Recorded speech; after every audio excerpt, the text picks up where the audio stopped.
Foreign country में उनको बोलो भैया वहाँ पे लोन ले लो, वहाँ लोन ले लेंगे 3%, 4%, 5%, 6% तक, और वो भी 6% में लोन मिल जाएगा। This is the highest rate, 6% तक लोन मिल जाएगा।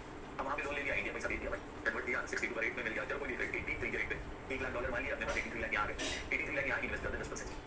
याद ये तभी करना जब भाई आपके किसको से आपके फ्रेंड को या आपके बट ये इनकम टैक्स में पकड़ा जाएगा। हाँ तो पकड़ने देना, इनकम टैक्स में भी बता रहा हूँ, देखो सुनो कोई चीज आ गई, जल्दबाजी में गड़बड़ नहीं करने का, जल्दबाजी में क्या नहीं करने का, गड़बड़ नहीं करने का, सुन ठीक है ओके। तो भाई सामने वाले ने वहाँ से क्या उसने लोन उठाया, बराबर, जैसे मेरा भाई फॉर एग्जाम्पल मैं एग्जाम्पल देता हूँ, नहीं example my younger brother resides at Singapore, तो उसने मान लीजिए वहाँ 1 लाख सिंगापुर डॉलर का लोन ले लिया, बराबर, 1 लाख सिंगापुर डॉलर का लोन ले लिया, अब वहाँ पे अर्न कर रहा है, वो वहाँ पे अर्न कर रहा है, पता है बेनिफिट ही बेनिफिट, पैसा ही पैसा होगा, अक्षय कुमार याद आएगा अभी देखो देख, तो अपन क्या करेंगे, उसका 1 लाख डॉलर उसने वहाँ लोन लिया, ठीक है, हाँ 1 लाख डॉलर उसने क्या लिया, लोन लिया, और वो पैसा कहाँ भेज दिया, यहाँ इंडिया में भेज दिया, ठीक है। अब ये पैसा अगर उसने इंडिया में भेज दिया तो मुझे कितना पैसा मिल गया यहाँ इंडिया में, 62 लाख, आज का रेट 62 के आसपास है, तो इंडिया में 62। अच्छा मुझे एक बात बताइए, मेरा भाई अगर मुझे वहाँ से पैसा भेजता है तो इसमें कोई इनकम टैक्स है? If he is sending me money from वहाँ, उसका टैक्स पेड मनी होगा, उसका टैक्स पेड मनी, तो उसने मुझे यहाँ पे is it my income? If somebody is sending, no, मेरे को यहाँ पे कोई टैक्स नहीं उसमें, भाई उसने पैसा कमाया ना, पैसा कमा के मेरे को भेज दिया, मेरे को यहाँ आएगा टैक्स, कोई टैक्स नहीं, ठीक है। अच्छा अब वो पैसा वो वहाँ अर्न कर रहा है, वो वहाँ अर्न कर रहा है, या उसको वहाँ पर इस लोन पे जो भी इंटरेस्ट है उसका डिडक्शन मिल जाएगा, वो वहाँ अर्न कर रहा है जो लोन उसने लिया, क्या उसको वहाँ डिडक्शन मिल जाएगा? यस। तो मतलब उसके इनकम में से वो क्या करता रहेगा, रिपेमेंट करता रहेगा, रिपेमेंट करता रहेगा, यस सर, वो रिपेमेंट करता रहेगा, उसको इंटरेस्ट का डिडक्शन मिल जाएगा, तो मतलब उसको वहाँ की टैक्स सेविंग भी हुई, उसका जो भी टैक्सेशन का रेट है उसको टैक्सेशन हुई, वहाँ टैक्स सेविंग हुई, यस सर, उसको फायदा मिल गया। अब वहाँ से अपने पैसा यहाँ इंडिया में, अब इंडिया में ला करके मैंने ये क्या की, 4 पार्ट में बांट दिया, मान लीजिए मेरे घर पे 4 लोग, माय ब्रदर से my sister, my father, my mother and my wife, सब तो ये 62 लाख आए और 62 लाख मैंने 4 पार्ट में बांट दिया। अच्छा बांट देने में मैंने ऐसा बताया कि उसने 7 लाख भेजे, 15-15 लाख रुपए सबके खाते में आ गए, मोदी जी के 15 लाख रुपए आ गए, है ना, तो सबके खाते में 15-15 लाख देखो फॉरेन पैसा आ गया है, आ गया 50 लाख रुपीस, सर आप कहीं से नहीं है ना, मोदी जी को जरूर आते हैं सब रुक चुके, है ना, वो 15-15 लाख रुपए अपने सबके खाते में आ गए भाई, यस सर, तो 15 लाख रुपए अगर सबके खाते में आ गए, हम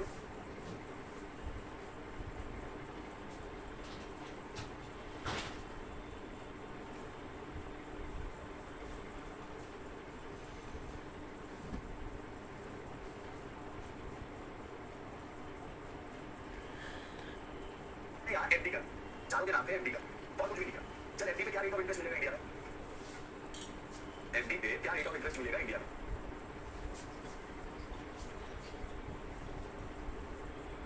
मेरे 8% है, 8.5% है, 8% तो मिल ही जाएगा, 6% है, 8% मिल जाएगा भाई, 8% मिल जाएगा आराम से, बजाज फाइनेंस के एफडी पे तो 8.35% मिल जाएगा, बट 8% मिल जाएगा, समझ लीजिए 8%, तो 15 लाख पे 8% कितना बने, 15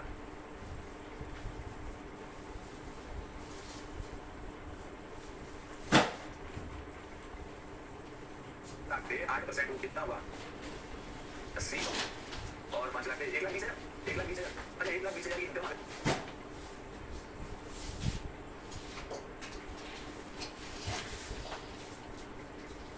अगर आपके अकाउंट में जुड़ती है मान लीजिए, और आपके बाकी लोगों की तो बहुत ज्यादा इनकम,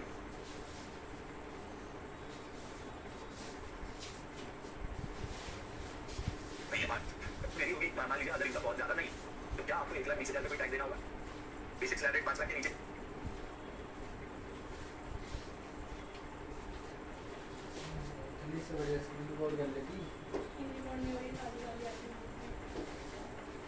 आप खाली बाकी की सभी खाते नहीं देना होगा, तो आपका पैसा यहाँ इन्वेस्ट भी हो गया, आपने कमा भी लिया, रिपैट्रिएशन ऑफ इनकम, अगर मैं यहाँ से ये इनकम वापस उसको भेजता हूँ तो टैक्स होगा, तो लेकिन अगर ये पैसा मैं यहीं रख लेता,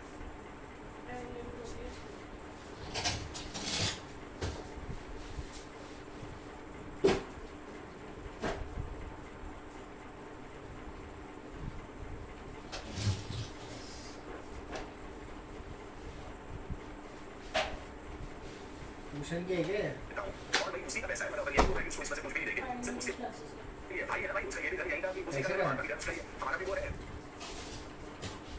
हैं उसका यहाँ का है, बात सही नहीं है, तो ये दिस इज द केस, तो इस केस में क्या वो टैक्स लगा नहीं, हम उसे वहाँ से लोन ले लेकर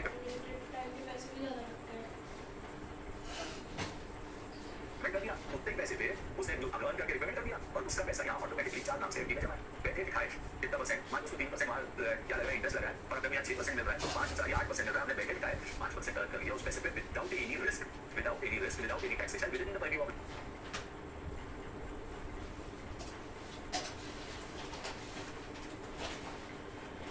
लॉस हमने कमा ली।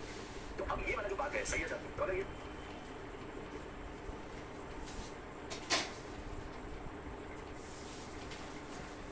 सही है, बात सही है, अगर ये बात करेक्ट है तो फिशर बोलता है कि आपका ये सारा जो बेनिफिट है 5% का ये एक्सचेंज रेट में खत्म।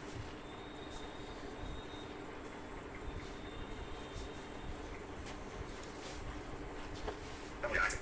There should not be any positive benefit, पर आपका एक्सचेंज रेट ऐसा एडजस्ट होना चाहिए कि आपको ये जो 5 रुपए का बेनिफिट है, ये 5% का बेनिफिट है, ये बेनिफिट क्या हो जाना चाहिए, खत्म हो जाना चाहिए। तो वो बोल रहे हैं borrowing in one country, therefore borrowing in one country and investing in another country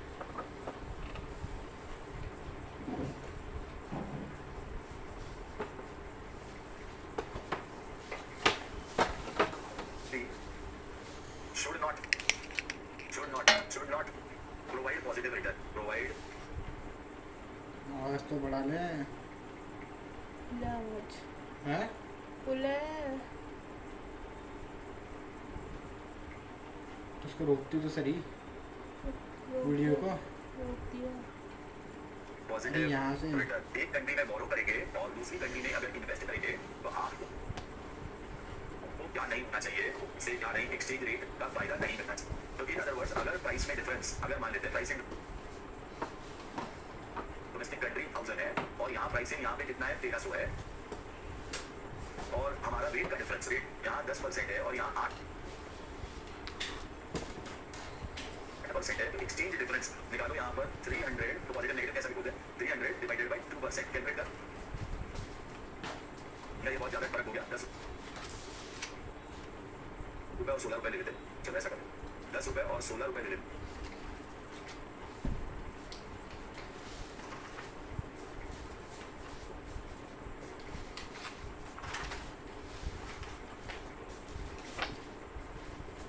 net कितना स्लो चल रहा है। ये रुक भी जाता है ये पावर रुकूंगी उसको बहुत हो रहा है। 10 रुपीज एंड 16 रुपीज इसका डिफरेंस ले लेते हो, बहुत बड़ा डिफरेंस हो गया वहाँ पे। तो 10 और 16 डिवाइड बाय तुम्हारे 6 रुपए divide by 2%, 6 rupees divide by 2%, exchange rate difference divide करो कितना आया 200। तो आपका 200 रुपए क्या होना चाहिए एक्सचेंज रेट होना चाहिए 200, तो $1 के लिए 200 रुपए होनी चाहिए, ऐसी प्राइस होनी चाहिए। समझ आया, समझ आया एग्जाम्पल। बाकी कोई प्रॉब्लम देख सकते और क्यों रे बाबा 10 - 16 तो 60 होता है, 10 - 16 तो 60 होता है ना, तो 60 डिवाइड बाय 2% ना, तो इस तरीके से निकालें। Okay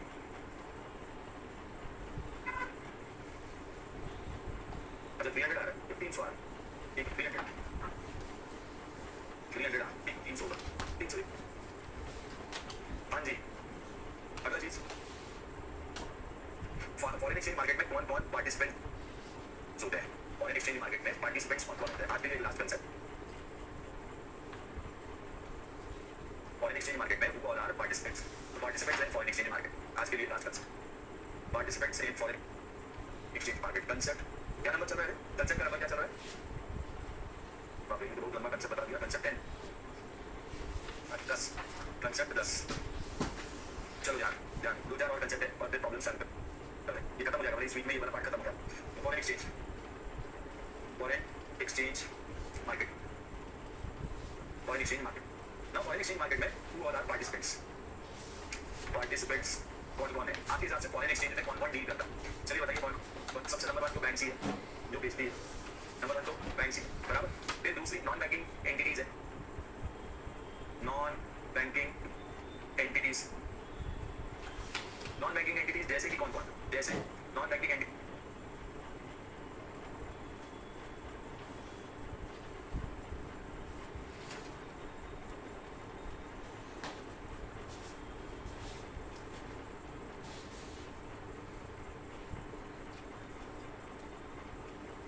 MNCs, multinational companies, tourist जो यहाँ से वहाँ जाते हैं, वहाँ से यहाँ आते हैं, या फिर ट्रेडर जो इम्पोर्टर एक्सपोर्टर ये टाइम में डील करते हैं, फॉरेन एक्सचेंज में डील करते हैं। इसके अलावा कुछ लोग हैं जिन्होंने अपना धंधा बनाया रखा है स्पेकुलेटर, कि भाई फॉरवर्ड रेट क्या आएगा, तो मैं बाई या सेल करके आईटीएम ओटीएम करके क्या कर लूँ, पैसा कमा लूँ। तो स्पेकुलेटर फॉरवर्ड रेट अवेलेबल है, मैं एक्सरसाइज प्राइस एंटर कर जाऊँ, फिर कुछ बेनिफिट हो जाए, या जिसको आर्बिट्रेटर भी कहा जाता है, जिनको अपन क्या बोलेंगे, आर्बिट्रेटर। आर्बिट्रेटर हाँ जी, या फिर कौन होती है, गवर्नमेंट। गवर्नमेंट को भी बाहर से इंपोर्ट करना, एक्सपोर्ट करना। तो ये सारे क्या है, पार्टिसिपेंट्स हैं जो कि क्या करते हैं, हाँ जी, इन्वेस्ट करते हैं, जो कि फॉरेन एक्सचेंज पे डील करते हैं। तो these all are the participants who deal in foreign exchange. Now अगर ये है तो इनको क्या,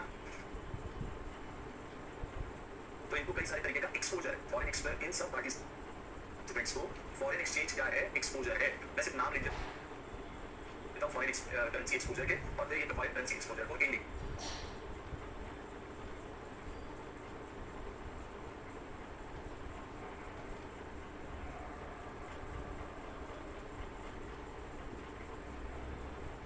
कल बात करें, ठीक। तो कंसेप्ट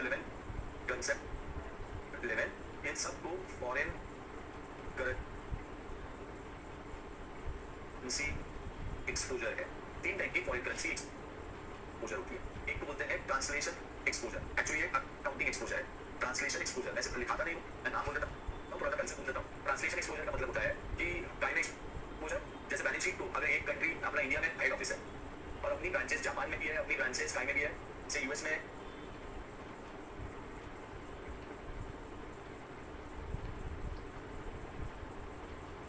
यूके में, तो भाई मुझे डॉलर को रुपी में, पाउंड को रुपी में और जैपनीज येन को रुपी में कन्वर्ट करना पड़ेगा, जेपीवाई को, डॉलर को और पाउंड को। अगर इन तीनों को कन्वर्ट करके कंसोलिडेशन बनाना होगा तो भाई ओपनिंग वाली ओपनिंग डेट से कन्वर्ट करने पड़ेंगे, क्लोजिंग वाले क्लोजिंग डेट से कन्वर्ट करने पड़ेंगे, और साल भर के ट्रांजैक्शंस एवरेज रेट से कन्वर्ट करने पड़ेंगे, capital transaction date of purchase के रेट से कन्वर्ट करने पड़ेंगे। तो इस सबको जब अपने को बैलेंस शीट कंसोलिडेट करनी है सबकी इंडियन रुपी में, तो मुझे कन्वर्शन क्या करना है, अलग अलग रेट से करना है। मुझे कन्वर्शन कैसे करना है, अलग अलग रेट से करना है। तो अगर मुझे कन्वर्शन अलग अलग रेट से करना पड़ेगा तो इसको बोलते हैं ट्रांसलेशन एक्सपोजर। तो हो सकता है कि कन्वर्ट करते समय डॉलर की कीमत गिर गई या बढ़ गई, तो अगर डॉलर की कीमत बढ़ गई तो भाई मेरा क्या एसेट की वैल्यू बढ़ जाएगी या एसेट की वैल्यू बढ़ जाएगी, डिपेंड करता है। तो भाई इस तरीके के अकाउंटिंग से एक्सपोजर को हम लोग क्या बोलते हैं, ट्रांसलेशन एक्सपोजर बोलते हैं।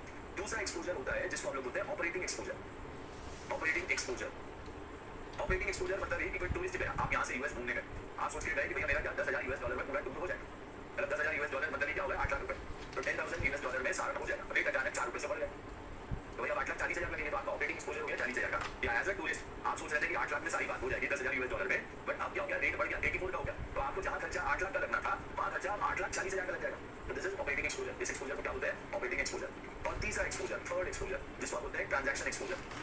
ट्रांजैक्शन एक्सपोजर, तो तीसरा एक्सपोजर का हो सकता है ट्रांजैक्शन एक्सपोजर, कि भाई ये इंपोर्ट एक्सपोर्ट का जो आपका पैसा पे करना है या रिसीव करना है वो 6 महीने बाद रिसीव करना है। आज का रेट मिला होता तो 84, 6 महीने बाद रेट मिल जाएगा मान लो 80, तो आपका 4 लाख का नुकसान, 4 लाख का नुकसान हो गया। अगर आज ही पैसा रिसीव हो जाता तो आपको 84 के रेट से 84 लाख मिल जाता, और कल को अगर क्या हो गया, पैसा रेट गिर गया, कल को रेट क्या हो गया, गिर गया, तो आपका ट्रांजैक्शन एक्सपोजर रेट कम हो गया, तो 80 लाख, तो जहाँ आपको 84 लाख मिलने थे रिसीवेबल था, वहाँ अब 80 लाख रिसीव हो रहा है, तो आपका 4 लाख रुपए का क्या हो गया, नुकसान हो गया, $1,00,000 पर ट्रांजैक्शन एक्सपोजर। तो तीन टाइप के एक्सपोजर होते हैं, फॉरेन करेंसी एक्सपोजर में, translation exposure, operating exposure, transaction exposure. बराबर, लिखी देते हैं यार, कहाँ कल का कंसेप्ट लिखी दे जाते। ये काय की वजह से आता है, कंसोलिडेशन ऑफ फाइनेंशियल स्टेटमेंट। ये काय की वजह से आया, कंसोलिडेशन ऑफ फाइनेंशियल स्टेटमेंट। ये काय के वजह हो गया, change in expected cash flow, expected cash flow, change in expected cash flow की वजह से, expected cash flow. Like example, tourist has to spend more on tour due to change in exchange rate, change in exchange rate, tourist को ज्यादा पे करना पड़ गया काय की वजह से, चेंज इन एक्सचेंज रेट। और तीसरा चीज ट्रांजैक्शन एक्सपोजर से इम्पैक्ट ऑन आउटस्टैंडिंग ऑब्लिगेशन, आज नहीं देना है, 6 महीने बाद देना है, outstanding obligation due to change in exchange rate. Example $1 lakh due in 6 month, तो मेरा $1 लाख 6 महीने में ड्यू है, बराबर, ठीक है। तो ये कंसोलिडेशन ऑफ फाइनेंशियल स्टेटमेंट की वजह से, ये change in expected cash flow की वजह से, और यहाँ इम्पैक्ट ऑन आउटस्टैंडिंग ऑब्लिगेशन के इम्पैक्ट की वजह से। ये तीनों चीजें समझ गई क्या, ये तीनों चीजें समझ गई क्या, यस और no, have you all got this, yes sir. तो यहाँ से आगे की बात कल करते हैं, यहाँ से आगे की बात कल करते हैं, ठीक है। हेजिंग करेंगे कल, नया कंसेप्ट पढ़ेंगे हेजिंग। तो ये सब जो एक्सपोजर है इसको कवर कैसे करते हैं, तो एक फॉरवर्ड, एक फ्यूचर्स, एक ऑप्शंस, तो तीन हेजिंग, ये कंसेप्ट खत्म।